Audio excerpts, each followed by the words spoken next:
নেতার অভাব নাই, মন্ত্রী এমপির অভাব নাই, রাস্তায় খানাখন্দক আর গর্তেরও অভাব নাই। অভাব শুধু একজন সৎ আর দক্ষ জনপ্রতিনিধির। পরিবর্তন অবশ্যম্ভাবী। কালিহাতীর অবস্থান ঠিক টাঙ্গাইল জেলার মাঝখানে। টাঙ্গাইল সদর, সখীপুর, বাসাইল, ঘাটাইল আর ভুয়াপুর সীমানাবেষ্টিত কালিহাতীতে জন্মেছেন অনেক গুণীজন। সবুজ শ্যামল প্রকৃতি আর কোমল হৃদয়ের মানুষদের এলাকা কালিহাতী আজও অপেক্ষায় একজন জনবান্ধব কোমল হৃদয়ের জনপ্রতিনিধির। এবার তাই পরিবর্তন। সূচনা কালিহাতী। পরিবর্তনের স্বপ্নদ্রষ্টা প্রকৌশলী বাদলুর রহমান খান বাদল। জন্ম ৩০ জুলাই ১৯৬৭। কালিহাতীর এক সম্ভ্রান্ত মুসলিম খান পরিবারে জন্ম নেয়া বাদলের বেড়ে ওঠা কালিহাতীর কাদা জল আর মাটি মানুষের সান্নিধ্যেই। শৈশব, কৈশোর আর তারুণ্যের পাশাপাশি শিক্ষাজীবনের প্রথম দিনগুলোও কালিহাতীতেই কেটে যায় জনাব বাদলের। অতঃপর কলেজের পাঠ চুকিয়ে উচ্চশিক্ষার স্বপ্ন নিয়ে ভর্তি হন রাজশাহী প্রকৌশল বিশ্ববিদ্যালয়ে। সেখানেই শেষ করেন গ্র্যাজুয়েশন। এরপর একদিন এক আকাশ স্বপ্ন নিয়ে মাহাথিরের দেশ মালয়েশিয়ায় পাড়ি জমান স্বপ্নবাজ বাদলুর রহমান খান বাদল। ব্যবসা দিয়ে শুরু করেন কর্মজীবন। শিক্ষাজীবনের মতোই কর্মজীবনেও ছড়াতে থাকেন প্রতিভার দ্যুতি। নিজ মেধা, দক্ষতা আর সততার স্বাক্ষর রেখে ধীরে ধীরে হয়ে ওঠেন কুয়ালালামপুরের বাংলাদেশি কমিউনিটির সবচেয়ে সফল ব্যবসায়ী। শুরুটা প্রিন্টিং ব্যবসা দিয়ে। এরপর বর্ণাঢ্য কর্মজীবনে একে একে হয়ে ওঠেন কনস্ট্রাকশন, ট্রেডিং, প্ল্যান্টেশন, জনশক্তি, telecommunications, airlines, tours and travels, remittance and forex সহ নানাবিধ ব্যবসার সফল উদ্যোক্তা। তার এই ব্যবসায়িক সফলতার স্বীকৃতি হিসেবে মালয়েশিয়ার ক্লান্তান রাজ্যের সুলতান তাকে সেরি মালয়েশিয়া ক্লান্তান উপাধিতে ভূষিত করেন। জনাব বাদলের রাজনীতির হাতেখড়ি সেই ছাত্রজীবনেই।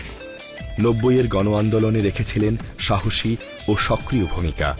ছাত্রজীবন শেষে প্রবাসী কর্মজীবনেও রাজনৈতিক অঙ্গনে তার সরব পদচারণা আজও অব্যাহত। মালয়েশিয়া বিএনপিকে সংগঠিত করার পাশাপাশি সুদীর্ঘ সময় ধরে পালন করেছিলেন মালয়েশিয়া বিএনপির সভাপতির দায়িত্ব।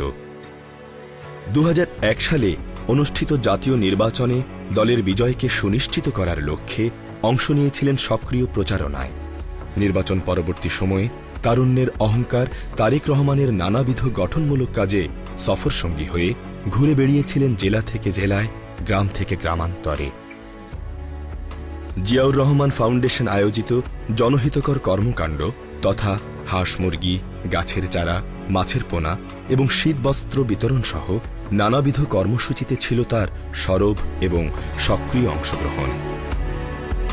তথাকথিত ১-১১ শকুনের থাবায় বিখ্যাত বাংলাদেশ। জনাব বাদল তার রাজনৈতিক জীবনে অনন্য ভূমিকা রাখেন তথাকথিত 111 নামক আওয়ামী সমর্থিত অবৈধ তত্ত্বাবধায়ক সরকারের ২ বছরের অপশাসনের সময়।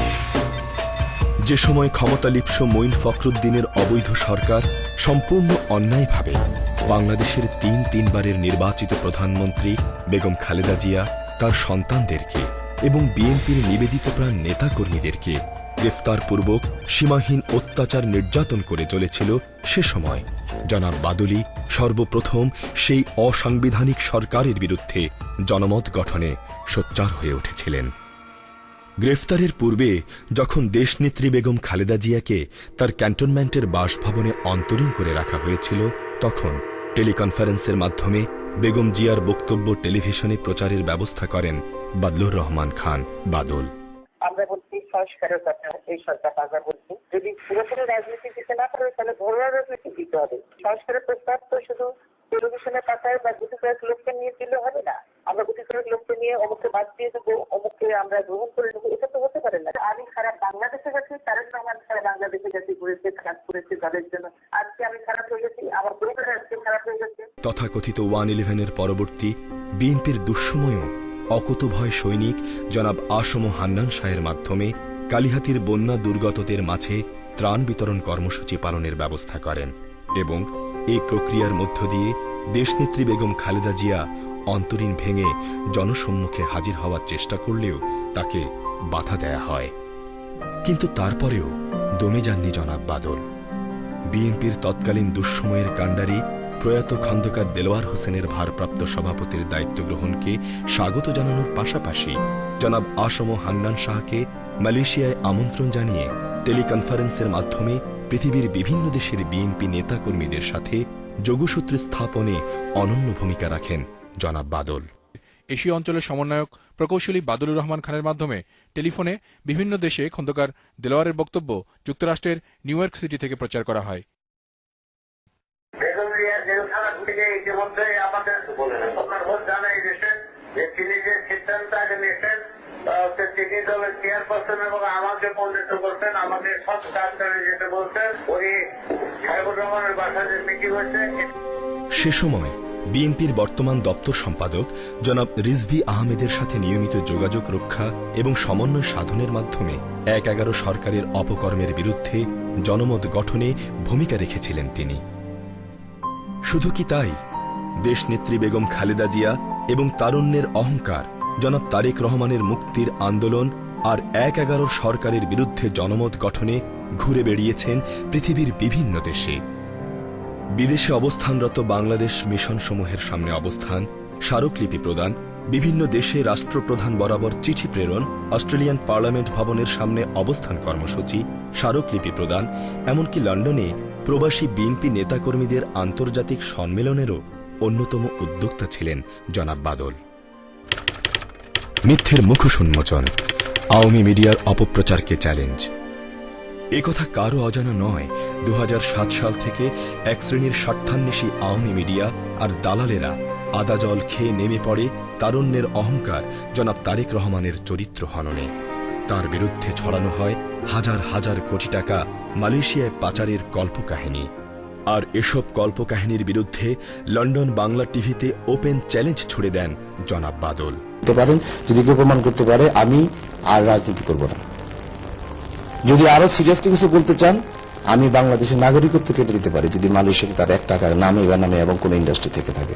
এটাই আমার সামনে। সেই থেকে আজ অবধি বন্ধ রয়েছে আওয়ামী মিডিয়ার তারেক রহমানকে ঘিরে ছড়ানো অপপ্রচার। ব্যবসা, রাজনীতি আর পারিবারিক ব্যস্ততার মাঝেও একজন সংস্কৃতিমনা মানুষ হিসেবে সমধিক পরিচিত জনাব বাদল। ধর্মীয় অনুশাসন আর মার্জিত সাংস্কৃতিক বলয়ে বেড়ে ওঠা বাদল ছোটবেলা থেকেই যুক্ত ছিলেন আবৃত্তি, গান ও অভিনয়ের সঙ্গে। উপস্থিত রচনা আর বিতর্ক প্রতিযোগিতায় অংশ নিয়েছিলেন জাতীয় পর্যায়েও। ছাত্রাবস্থায় কালিহাতীতে প্রথম গড়ে তোলেন সূর্য শিক্ষা ক্লাব। পাঠ্যাভ্যাস গড়ে তোলা এবং বইপ্রেমীদের জ্ঞান ক্ষুধা মেটানোর লক্ষ্যে কালিহাতীতে পাবলিক লাইব্রেরি প্রতিষ্ঠার আন্দোলনও গড়ে তোলেন তিনি। রাজশাহী প্রকৌশল বিশ্ববিদ্যালয়ে জনাব বাদলের পরিচালনাতেই মঞ্চস্থ হয় প্রথম নাটক। সীমাহীন পেশাগত আর রাজনৈতিক ব্যস্ততার মাঝেও মালয়েশিয়াতে প্রতিষ্ঠা করেন বাংলাদেশ কালচারাল সেন্টার। বর্তমানে এর সভাপতি হিসেবে দায়িত্ব পালন করছেন তিনি। পরিবর্তনের স্বপ্নযাত্রা, কুয়ালালামপুর থেকে কালিহাতী। নিজ জন্মস্থান আর মাটি মানুষের প্রতি প্রাণাধিক ভালোবাসা জনাব বাদলুর রহমান খান বাদলের। আর সেজন্যই সীমাহীন কর্মব্যস্ততার মাঝেও দীর্ঘ ২৩ বছরের প্রবাস জীবনে কদিন পরপরই বাবা, মা, স্বজন পরিজন, বন্ধুবান্ধব আর এলাকার মানুষের টানে ছুটে এসেছেন কালিহাতীতে।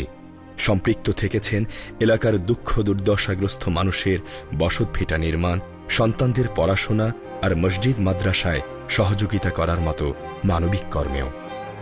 মাহাথিরের স্বপ্নের দেশ মালয়েশিয়ায় সুদীর্ঘ ২৩ বছর কাটানো স্বপ্নবাজ বাদলের এবারের স্বপ্নযাত্রা নিজ জন্মস্থান কালিহাতীকে ঘিরে। অনেক তো হল বিদেশ বিভুঁয়ে, এবার আবার নারীর কাছে ফিরে আসা। সম্পৃক্ত হতে চান নিজ এলাকার মাটি আর মানুষের ভাগ্য পরিবর্তনের প্রক্রিয়ায়। সূচনা করতে চান এক নতুন পরিবর্তনের। দেশনেত্রী বেগম খালেদা জিয়া আর তারুণ্যের অহংকার জনাব তারেক রহমান নতুন ধারার সরকার এবং নতুন ধারার রাজনীতি গড়ার যে দীপ্ত প্রত্যয় ব্যক্ত করেছেন, তাতে বাংলাদেশের পরিবর্তনের নতুন দিগন্তের সূচনা হয়েছে।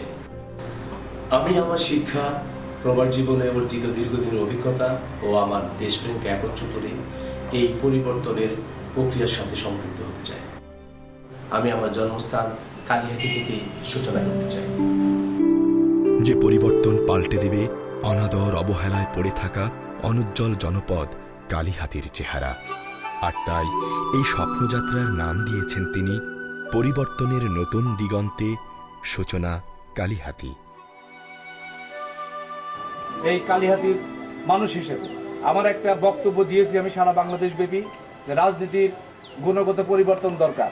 আমার নেত্রী বেগম খালেদা জিয়া বলেছেন নতুন ধারার সরকার করবেন, আমার নেতা তারেক রহমান বলেছেন নতুন ধারার রাজনীতি করবেন। আমি বলেছি আমি এটা কালিহাতীতে করতে চাই, সেই জন্য আমার বক্তব্য হচ্ছে সূচনা কালিহাতী। এই পরিবর্তনের স্বপ্নযাত্রায় জনাব বাদলের সহযাত্রী পরিবর্তন প্রত্যাশী কালিহাতীর কোমল হৃদয়ের মানুষেরা।